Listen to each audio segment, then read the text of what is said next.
to see you again. What a happy surprise yesterday. Okay, today I am wearing very beautiful for your camera, Mel. Well, was it? First time I'm wearing this dress. Mr. Mel, you look this. I first met Thieu Thi Thanh, who likes to be called Danny, on my third trip to Vietnam in 1994. In the last few years, she and her husband Marcel have become entrepreneurs, experiencing both the risks and rewards of emerging capitalism. In the 1970s, Marcel, then living in France, had read about Danny and her sister Thao's imprisonment for their anti-war activities in Saigon. He petitioned the South Vietnamese government for their release.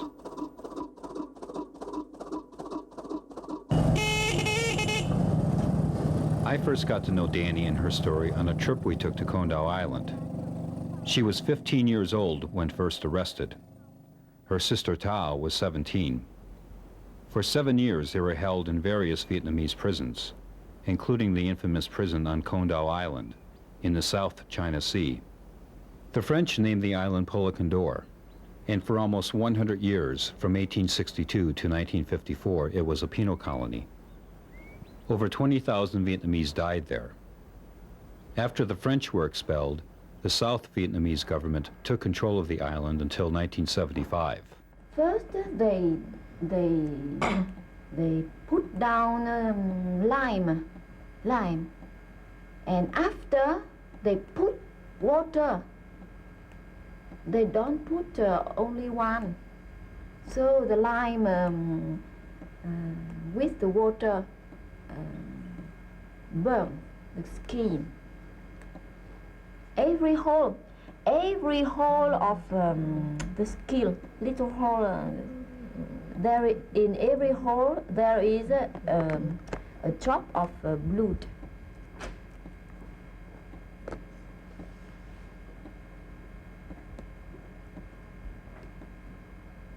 The guards in tiger cages was very, very wicked, very.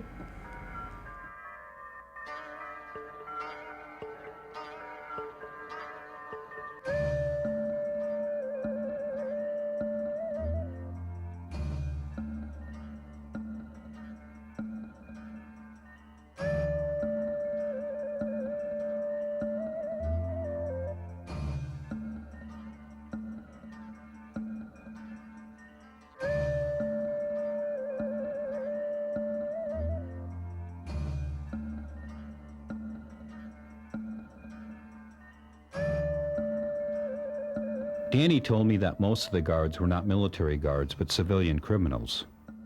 We are of the same generation, Danny and I, but it's nearly impossible for me to comprehend her experiences and memories.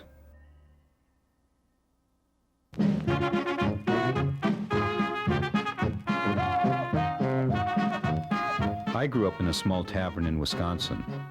My world was shaped around annual sporting events, like spearing 100-pound sturgeons, or hearing stories from the guys who shot lead slugs into deer.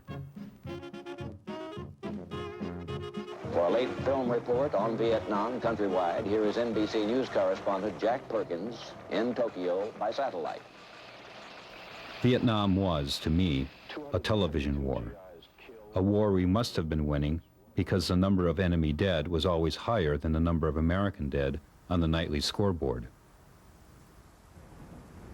Then one day, and I remember it was a cold, rainy day, I saw my cousin dressed in an army uniform. I peered at him through a glass-covered casket. He didn't look dead, but his mother and father did. I'll never forget my aunt's empty expression as she received the folded flag.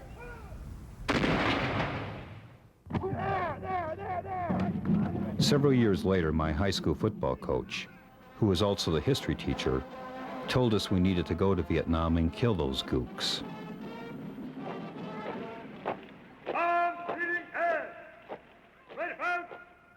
I joined the Navy 2 weeks after high school, a little more than a month after we airlifted out of the embassy in '75.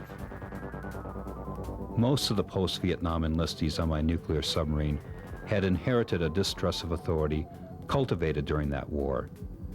Pink Floyd and Pot allowed us to ignore the reality that we carried the destructive equivalent of over 600 Hiroshimas.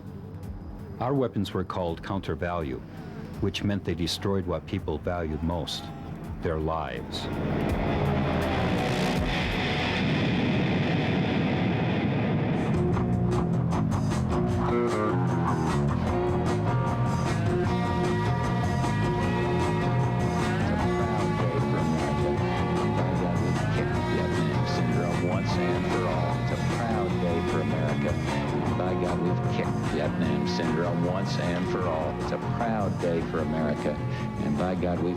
Vietnam syndrome once and for all. Bush's comment after the war felt like a bad song stuck in my head.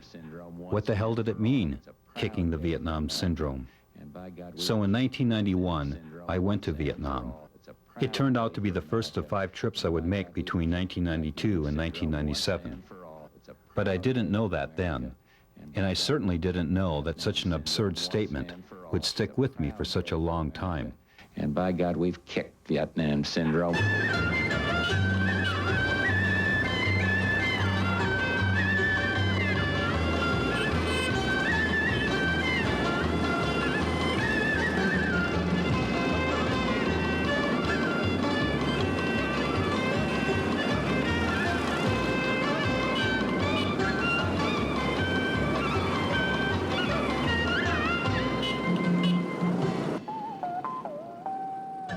In Hanoi, I met a veteran of the American War, Mr. Nguyen Nop Hum.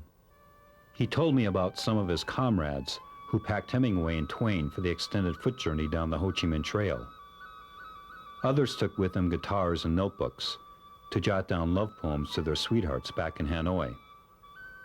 Poisonous snakes, malaria, and the B-52s killed many of them, including Hum's brother. I asked him what kind of film he thought should be made about the war, from the Vietnamese perspective. At first he seemed as perplexed by the question as I was about why I had asked it.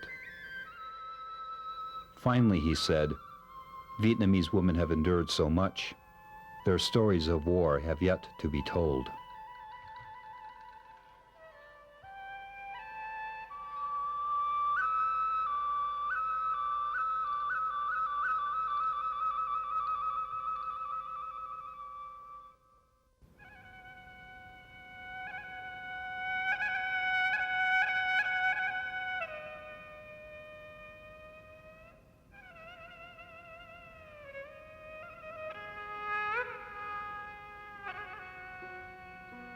The Vietnamese told me that thousands, perhaps hundreds of thousands of women took part in the wars against France, the government of South Vietnam, and the United States, either by organizing political struggles or through direct military resistance.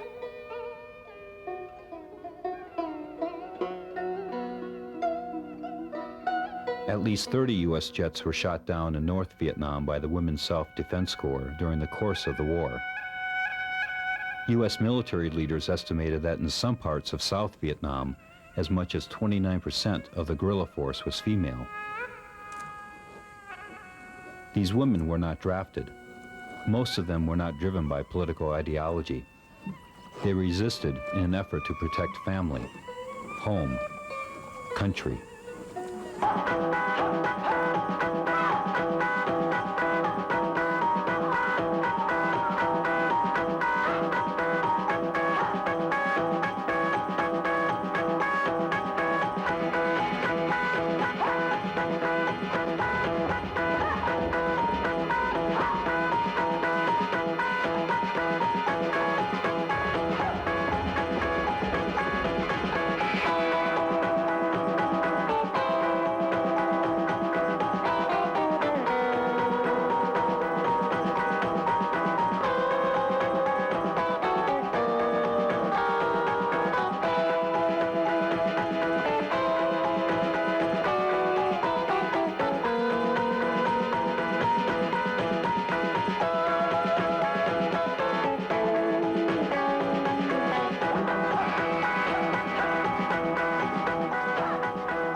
The revolutionary syndrome in Vietnam is very old, part of a cultural inheritance as powerful as stories of our triumphant American colonists and the doughboy and GI saviors of the two world wars. American boys of my generation grew up with patriotic mythical figures, usually portrayed by John Wayne, who conquered frontiers with fists and Winchesters. Vietnamese women have the Trunk Sisters instead, who in 40 AD led a successful rebellion against Chinese rule. More than 20 Vietnamese women are recorded as military leaders in the 1st century alone. To know the Vietnamese women is to understand their long history of protective activism. I learned that this revolutionary activism was passed on to each generation.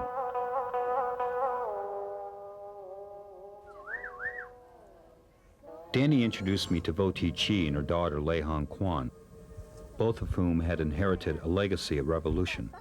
Danny first met the daughter in 1968 in a prison outside of Saigon. Quan told me that Danny had slashed her wrist in protest to keep the guards from killing Quan after 3 other female prisoners were killed. Danny explained to them that I was an American filmmaker, interested in Vietnamese women's stories of war. Mrs. Chi told me that she took up the struggle against the French from 1945 through 1954. During that time, her father was arrested 17 times, her uncle was beheaded, and her sister permanently crippled by severe beatings.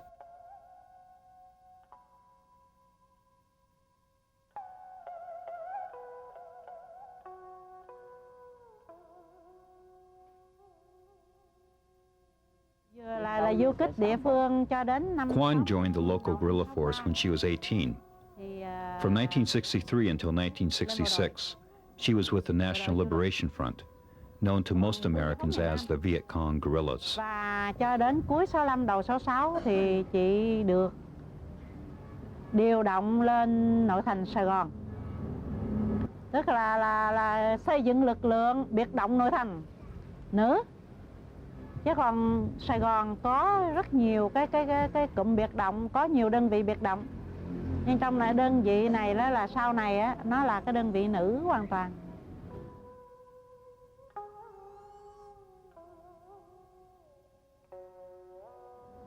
Nhưng mà có một chút cái vui là đơn vị nữ nhưng mà có chiến sĩ nam. Là vì gặp người tốt á, thì chị cũng mời anh em nam vào luôn, tổ chức vào.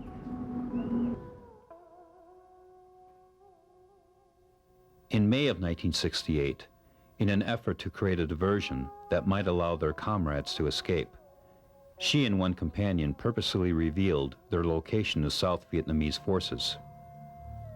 After 2 hours, their ammunition depleted, they volleyed back the live grenades thrown at them by the army troops. Shrapnel ripped through Quan's arm, tearing off her hand. She looked at it several feet away and contemplated removing the ring given to her by her mother, but thought, why bother? I'll be dead anyway. She was captured and interrogated.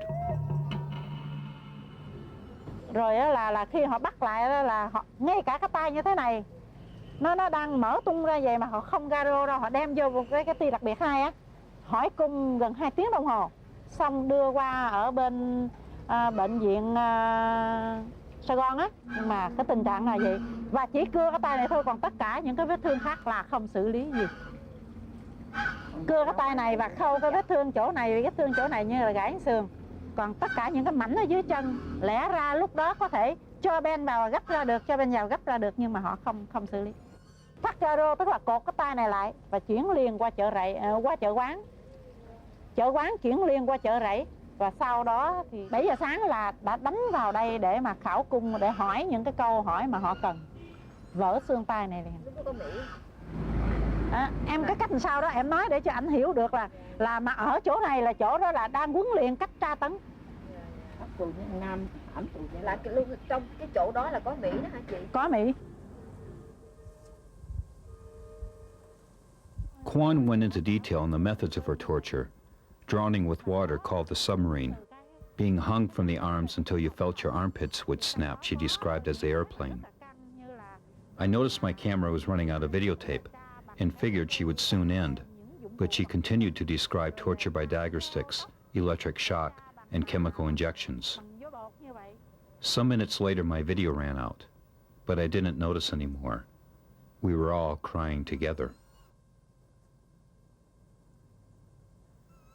3 months after Kwan's capture, her mother was arrested, and both were sent to Con Dao prison. The nightmares still continue for Kwan.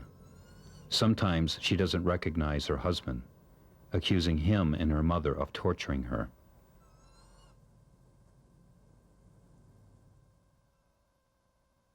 The emotional intimacy that Kwan, Chi, and Danny offered would have been unimaginable during my first interviews in 1992.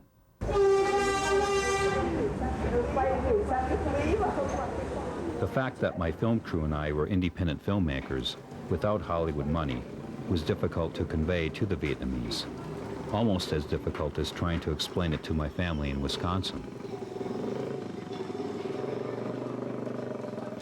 Most Vietnamese believe that all Americans are rich, hard to refute considering the fact that the cost of our camera gear, airfare, and stay in Vietnam equal a 30-year income for most Vietnamese families. We accompany a University of Utah study group, and we are all led by our Vietnamese sponsors through the country, from meeting to meeting, from tourist attraction to tourist attraction, from tea ceremony to tea ceremony, from tea ceremony to tea ceremony.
As if by illusion, women would appear, as I had requested, all dressed perfectly in their aoyais, describing horrors of war in flat tones, picking children's flesh off tree limbs after a village had been bombed, or the old mother who had been tortured during both the French and American wars. Và cái đoàn kết của hai nước rất là yêu cầu lớn. We wish the friendship between America and Vietnam more stronger, and in future we can receive some women from America come to our country to visit our house. Each interview finished with offerings of small gifts or group photos. We came away with an obscure village's lifetime of stories, collapsed into an hour. Then on to the next negotiated interview.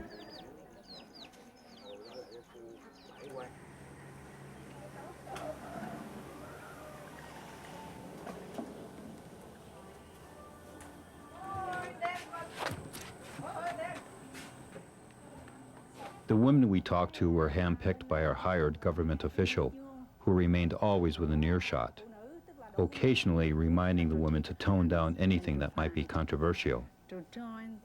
Reconciliation was the redundant topic, and the government was more interested in ending the long American embargo than in opening up old war wounds to satisfy the curiosity of an American filmmaker.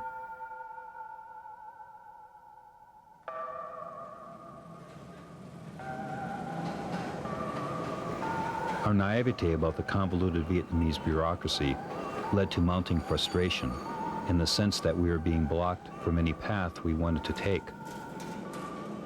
With no other clear alternative, I agreed to go on a tour of Coconut Island.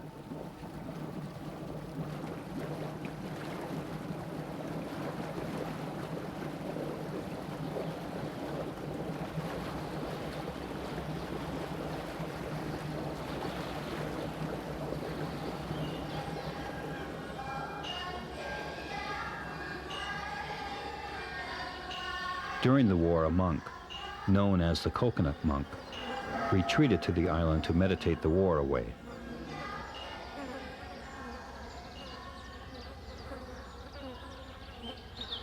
Now there was no more monk, no one to interview, no nothing that had anything to do with the film I had in mind.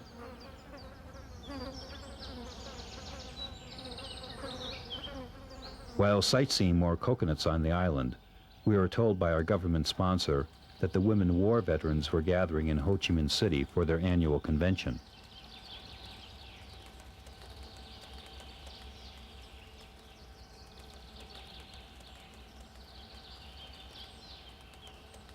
We would miss it by one day.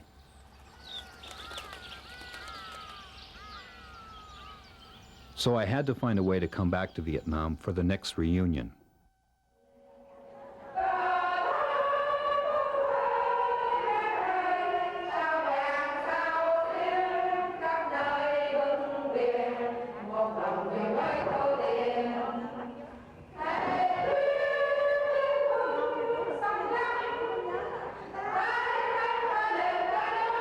Seeing this group of women lifted a year of frustration.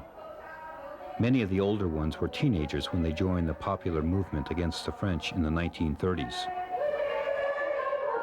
Bởi vì thấy những người hay là địa chủ thì làm ít lại ăn nhiều, còn những người nông dân làm nhiều lại là lúa thóc không có. Mà lúc đó tôi ở chùa nên thì tôi bất công vậy đó. Mà khi gặp chủ nghĩa cộng sản ấy, thì thấy nó rất là gần với những cái nhà tu, nên tôi ham mộ mà tôi đi theo. Do đó là từ 10 tuổi, 11 tuổi là tôi đã biết làm công tác giao thông liên lạc. Rồi trong những người mà tham gia mà khởi nghĩa mà chống công năng hồi xưa đã có những hình ảnh của người phụ nữ như bà Trương, bà Triệu, thì là tôi rất say mê những hình ảnh đó, rồi biết làm sao mình lớn lên. Khi mà xe tăng á, càn vô ruộng, vô vườn, vô rẫy của đồng bào đó, thì bà con ra nằm ở dưới đầu xe, rồi lôi kéo, nói tại sao làm vậy, đừng có làm vậy, rồi đói. Women were the principal organizers of village protests in the South. In 1963, they mobilized 45,000 people to demonstrate against the American-aided South Vietnamese government troops.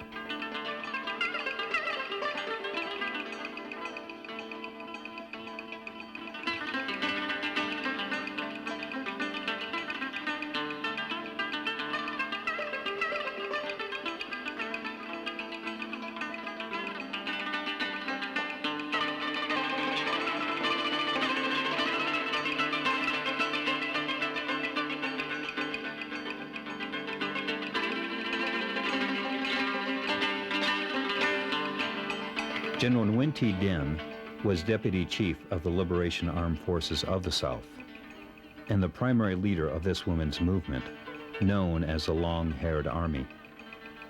Some estimates say it was 2 million strong in 1967.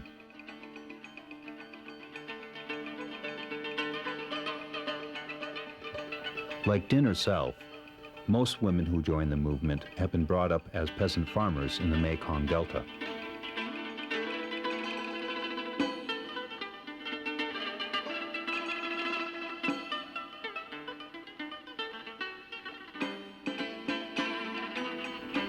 Nguyen Thi Dinh died in 1992. Dr. Hoa was Minister of Health for the People's Revolutionary Government during the war and a close friend to General Dinh. And it is very strange because you have in one hand, you have a peasant and in one hand an intellectual. At the beginning, Jean have said to me, it is impossible for us to understand. She cannot understand me, and I cannot understand her. But it is false. It is wrong. We were very closely linked, and I love very much Nguyen Thi Dinh. For me, Jean, morally, Jean was a very ideal woman. She was very courageous, very generous, very intelligent. I was involved with the revolution at the beginning, yeah? Because my family was revolutionary. My father was a revolutionary, and he has taught to us to be always to love our country. I think during the war, our choice was right, because the Communist Party effectively was the leader of for the fight for the independence. Because I want the independence of my people, and I was convinced, and I am convinced, that the independence must have the signification of a better life and the happiness of your people. It is very utopic, it is very idealist. But I think that in your life, if you don't have any ideal, you cannot live. You cannot survive.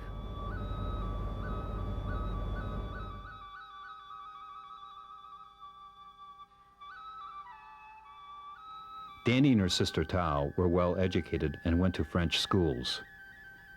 Danny was 10 when she was first arrested for protesting the actions of the South Vietnamese government.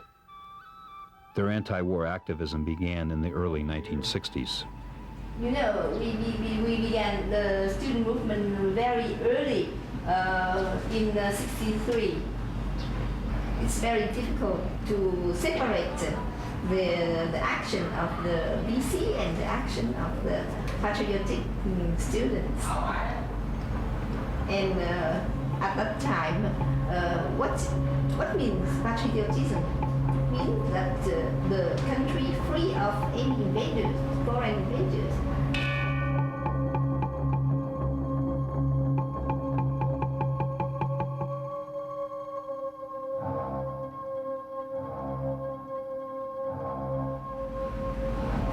In '64, you attempt to burn yourself. Yes. At the protest against the war, the American war. Then at 11 years old, she attempted to burn herself at the Ấn Quang Pagoda, and she has poured oil on her body, and but she was discovered by the venerable of the pagoda, so they prevented her to switch the match. They explained to my mother that you have a very great daughter. She was very young, but she has a good ideology. She protest against the war. The sisters escalated their involvement by joining the student movement against the war.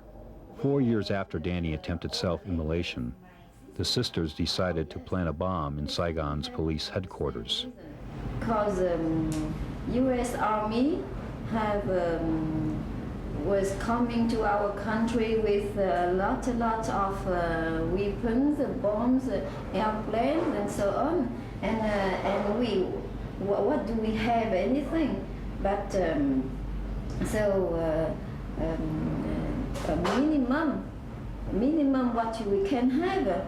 It's to get bombs, and inside it we put a lot of Pellets. Pellets. Pellets. And we put inside the bomb to make more damage. more damages for the enemies.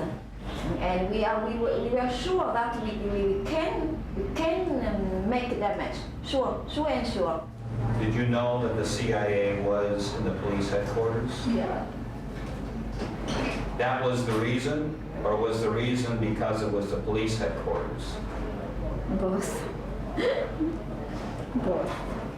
The Vietnamese policemen, they are the tools of the U.S.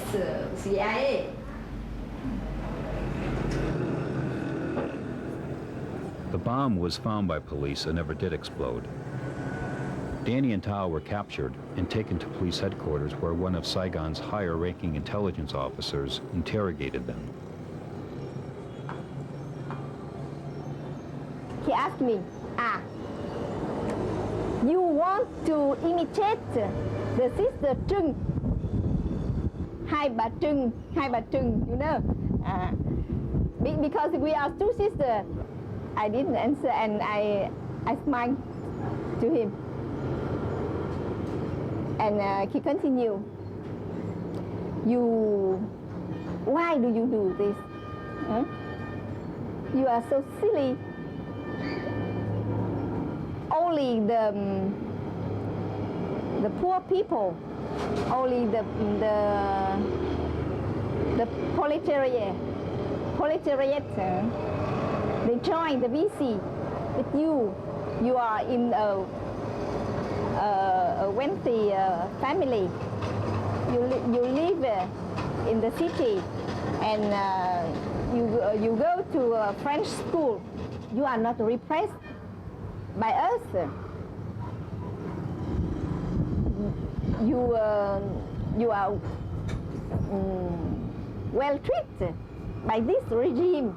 So you must back this regime. Why do you do this? So I tell him that because I don't want the presence of the GIs in the city and in South Vietnam. He say, oh, you know one side, but you are too young. You don't know the other side.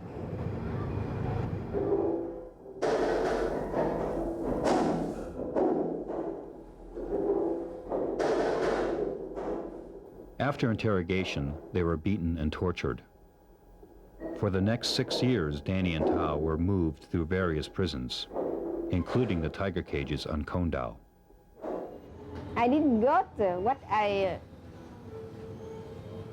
deserve. What I deserve is to be respected, to be loved, because I didn't do anything wrong.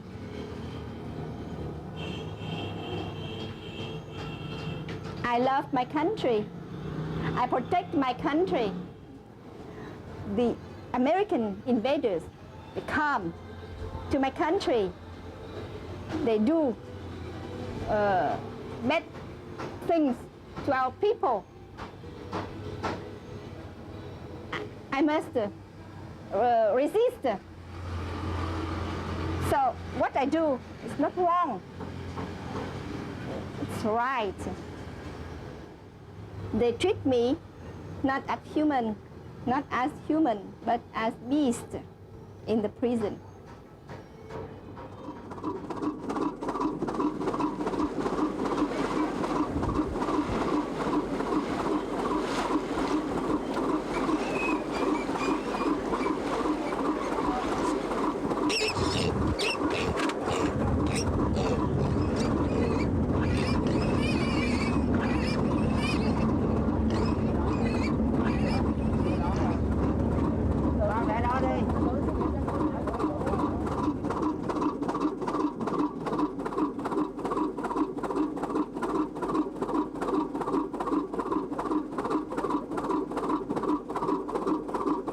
The 16-hour boat ride leaves the mainland weekly. with supplies to replenish the small town that is mostly a fishing port. The trip was a reunion for Danny and her Vietnamese companions. All of them had been prisoners on the island. Miss Tu An returned with her daughter. She had not been to the island since her release in 1975. Miss Nut had been a liberation commando. It would be her first time back as well. In 1970, there was close to 10,000 Vietnamese prisoners in the 6 prison complexes on Con Dao. Over 600 of them were women. Like most Vietnamese women I met, Miss Nut had inherited the revolution from her family. Some of them were killed during the French War. She began her revolutionary career with the student movement and was arrested in 1966. She was moved through several prison complexes over the course of 7 years. This is the bathroom for the prisoners. Sometimes the women would be shackled to leg irons on the concrete bed or floor. During the hot summer months, up to 6 women occupied each cell. The guards put tarps over the top of the cells to cut off air circulation. The women would sing to communicate to one another and to comfort others who were beaten and tortured. Rồi nếu mà mình cứ hát hò giỡn vui rồi này kia đó là nó cấm không có cho tắm. Rồi rốt cuộc rồi đến bị vì 5 người mà như vậy thì hết dễ hết quần áo rồi thì bắt đầu mới lấy cái dĩa giấu là nó đem dĩa vô nó đựng thức ăn cho ăn, nó mới giấu là một cái dĩa thì đứa nó không cho tắm, có một đợt nó cấm 53 ngày không được tắm. If they were not allowed to bathe, the prisoners would collect the perspiration from their bodies to cleanse themselves. Miss Nut also recalled how they would catch the occasional gecko lizard to put in the thin soup they were given each day and let the prisoner who was in the worst physical condition, either from illness, malnutrition, or beatings, gain the added protein. Dead birds were used for the same purpose.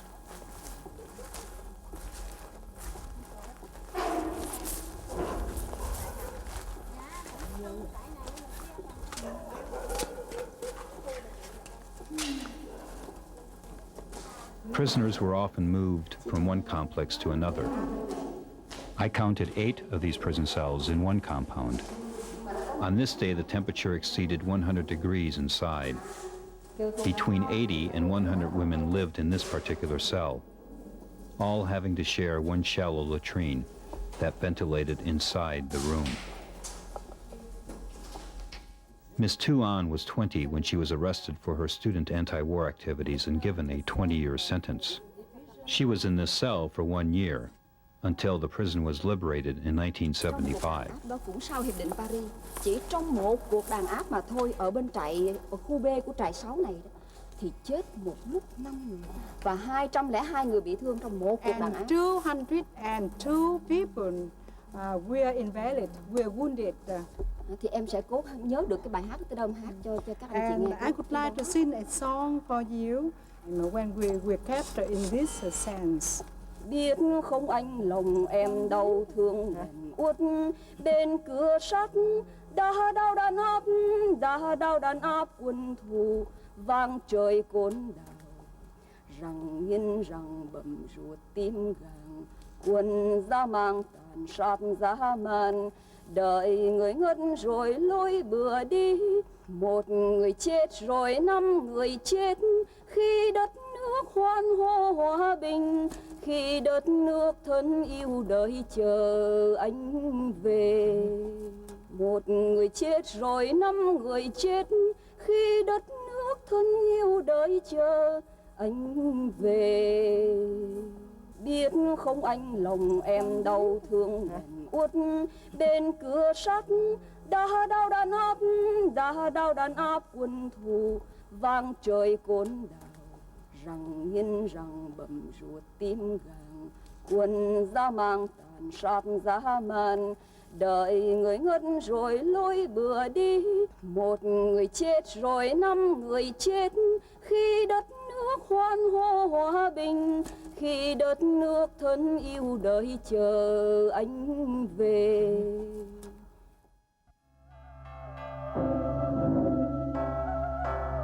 In 1970, Don Luce, an American agricultural economist working with Vietnamese humanitarian organizations, led an American congressional delegation to Con Dao. The prison was maintained by South Vietnamese authorities with the assistance of a U.S. public safety officer. Luce and his delegation were the first Westerners to document seeing the tiger cages since the time of the French. They reported prisoners suffering from TB and gross infections that resulted from chronic beatings. Danny and Tao were in the cages, and Danny recalls seeing the Americans. When we see American men, and they look very nice, not ugly, and we divine. So, and we have spoken, and they ask us our address in Saigon, and we have given them the address, and so after they have visited my mother. Yes, and from the Don Luce has eating meal. With your mother? Yes, in our house. Yeah. The American official on the island told the delegation that they had no right to interfere with Vietnamese affairs and insisted that prison standards on Con Dao were equal to many of the prisons in the United States. The women were eventually moved from the tiger cages to these larger cells. My sister and I was lying in this spot, about the middle of this, yes, with a steel bar on the leg. How long in the steel bar? Every day, and for about 1 year. Hồi đó mẹ ở chỗ nào mà? Mẹ gì tôi nằm trong đó? Oh,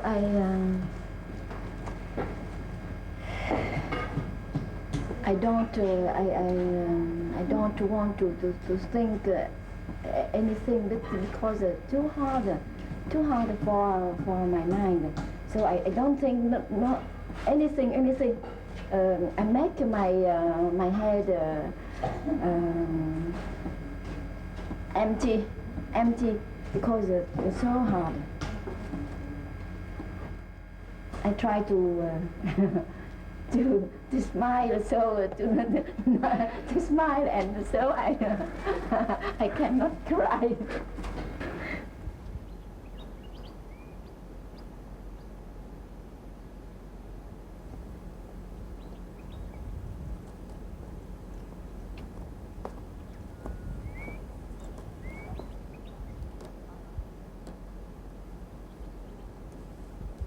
This friend, she is very, very pretty. One of the prettiest girl in the prison with us. And she danced very, very good. And before her death, he asked the other prisoners to cover her with cái mảnh khăn voan mà cô dùng để mà múa. She used to dance in the prison for us. 3 of their friends are among the 20,000 Vietnamese who died in the prisons of Con Dao. These women are the only recorded prisoner deaths on the island during the American War. One other woman buried here is Vo Thi Sao. She was executed by the French on this island in 1952 for rebelling against French authority and killing French soldiers. She was 16 years old. School children still read about her in history books. Like other Vietnamese heroines, streets are named for her throughout Vietnam.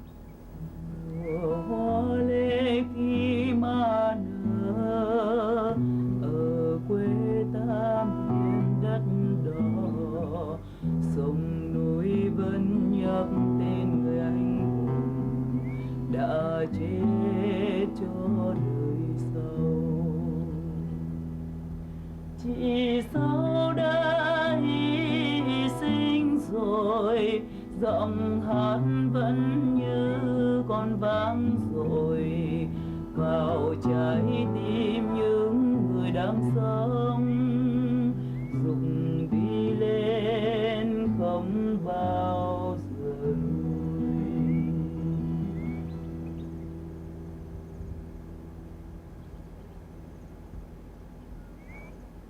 Though Danny's relationship with Vo Thi Sao was purely spiritual, she knew of one man on the island who had seen Vo Thi Sao before she was executed. He had never allowed his story to be recorded because he said the younger generation no longer cares for such things.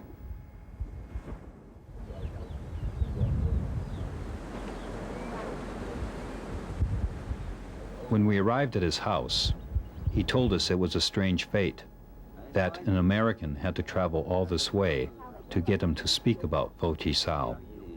Quan trọng cái vụ chuyện đó, nhưng mà cũng phải nhớ từ chi tiết. Nhớ mà tới bữa đi bắn thôi. He tells that the event of Vo Thi Sao is a souvenir, so deep that he cannot forget. Rồi chú bà nói tiếp đi chú bà, tới chỗ này chỗ hấp dẫn. Her wife is afraid if something could happen to him if he continue to speak, but he tells that no, this was a real event. It was a truth, so I speak. Mr. Wei's wife was concerned that we didn't come with the proper government authorities for her husband to tell the story. Although she disapproved, he continued. Employed by the French as a barge worker, he saw French soldiers with Vo Thi Sao on his barge, but did not know she was a prisoner until he heard about her execution from a Catholic priest who had been there. Danny continued to press for more details, searching for a way to identify more completely with her heroine. Danny told me that Vo Thi Sao requested 3 things before her death: to remove the blindfold, to sing the national anthem, and to drink a bowl of water. We, the Vietnamese people, we know that in Vietnamese, water and country have the same noun. Water and country, same noun.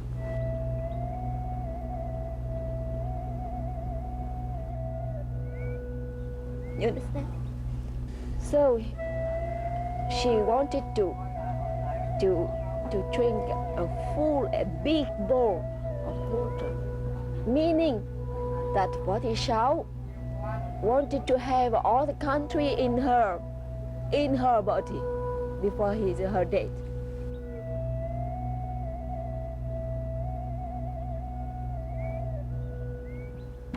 They didn't accept these conditions, but only one condition. They explained that it's the rules that you have to be blind before your death. Not accept this condition. To sing a national hymn, not accept, because we are against you, against your country, not accept. And only one condition we accept, then your big and full bowl of water. You can drink as you want, because you know Samuel. They don't understand the meaning of this what shall sink. So only water to Vo Thi Sao before kill her. Do you remember? I was only 16 years old, like you, when I was deported in this island. So, you listen to me, I sing for you. Mùa hoa lê kim ma nở ở quê ta miền đất đó, thôn xóm vẫn nhắc tên người anh hùng đã chết cho mùa hoa lê kim ma nở. Đời sau vẫn còn nhắc nhớ sông núi đất nước ơn người anh hùng đã chết cho đời sau. Người thiếu nữ ấy như mùa xuân chỉ đã dâng cả cuộc đời.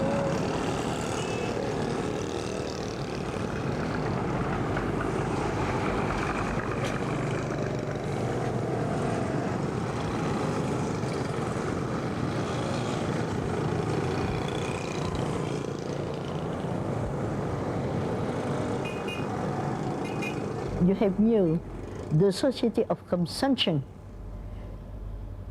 And you know that the money is not the only factor of the happiness. And you are finding something else.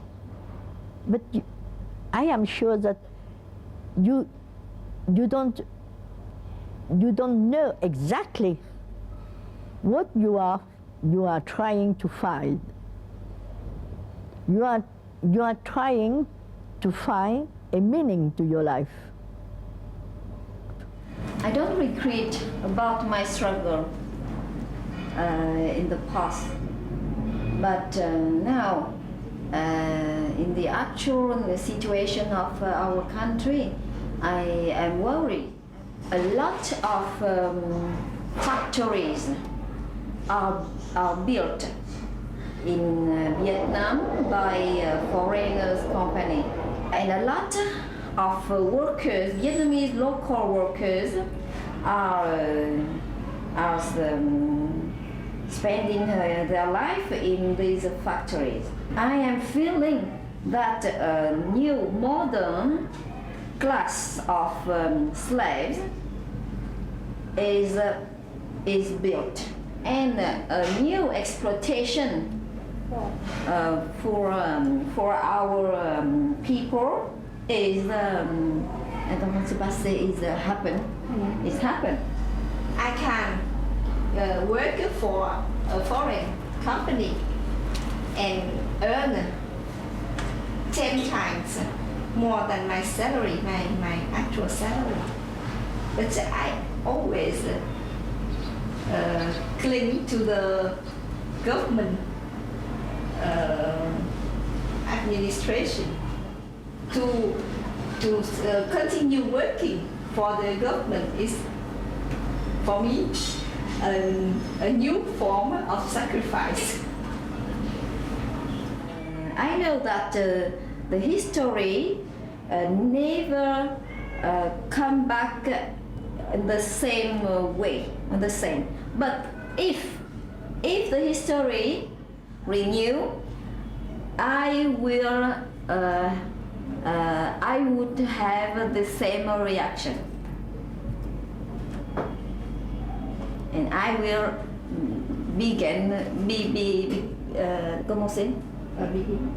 I will begin again. A Vietnamese proverb states, when you open a door for new winds to come in, dust will come in too.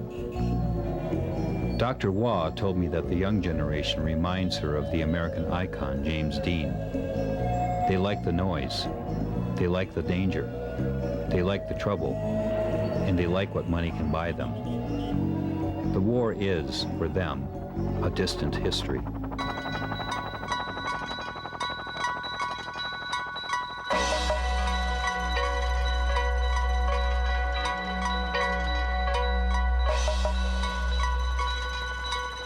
For many Vietnamese women, it is not a question of doing it all over again, as Danny says, but of resolving the events of the American War. More than 300,000 Vietnamese are still listed as missing in action. They have no advocates except their mothers, their wives, their families, their friends. Most of the women I interviewed feel no animosity towards Americans. In fact, they feel a strong connection to the American families who had also suffered in the war. At the end of our emotional interview, I asked Kwan and her mother, Mrs. Chi, what they wanted to say to Americans. Mother tells that all mothers, all Vietnamese mothers, have a good comprehension towards American mothers having their sons sent in the war to Vietnam. They tell that you are the bridge between us and other Americans. She gave all best wishes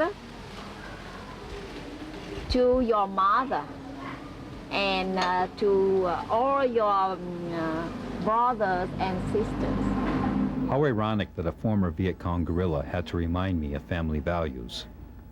I certainly have been thinking much more about my family in Vietnam since the Vietnamese insisted that I give them their best. My mother took most of these pictures. She was always the woman with the movie camera, recording, preserving, reminding us of the reality of family. So looking at the pictures now makes me re-examine all the forces that shaped me and led me to the stories of these women struggling to preserve their culture against invading forces.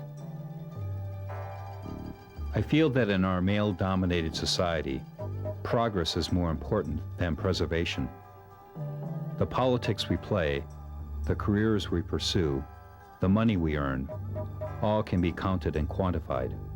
But experiences, relationships, images, wisdom, these elude us again almost as soon as we try to communicate them. We all struggle day by day to preserve the integrity of our personal stories against the tide of history. A slogan, a simplistic catchphrase, the Vietnam Syndrome, first brought me to Vietnam. But the faces of these women and their complex, unresolved stories draw me back. Stay with me, wherever I am.